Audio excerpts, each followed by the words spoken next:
So to get these infill plates out, you don't really have to jack your car up, but it does help, so you've got a bit more space. They do come in like this matte colour, so I really want to get them black like my wheels. Jack your car up if you need to, if you want to, using the points just below here. And you've got space under the bottom for 2 axle stands.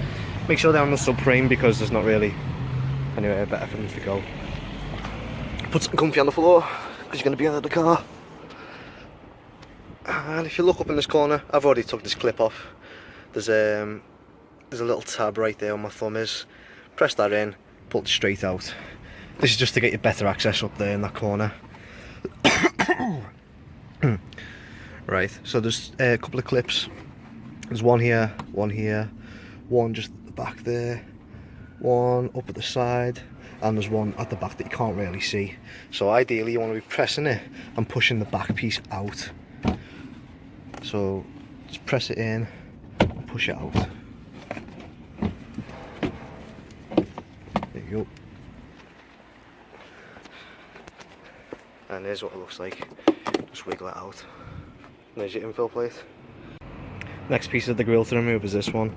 It's pretty simple. Just that tab comes off, that tab comes off, and then give it a bit of a pull. And just behind it you'll see there's 3 little tabs. There's one, there's 2, there's the 3rd one. It's not too bad to come off, relatively easy. I think they get quite flimsy over time, so they come out easier. So now this main grille at the bottom is quite tough to get off, especially if it's never come off before. There's all sorts of bits of road dirt and grime behind it. I found the best was to put your fingers in and pull the first few tabs out using the grille itself. You get these 2 out, and this one as well pretty easily. After that I found by putting a screwdriver in the back and plying the next few out along the tops. Also I used some tissue, behind tissue, so it don't scratch the paint obviously. Once you've got the top layer out, you can then get your fingers behind it and pull it, and then you'll start peeling the back few off.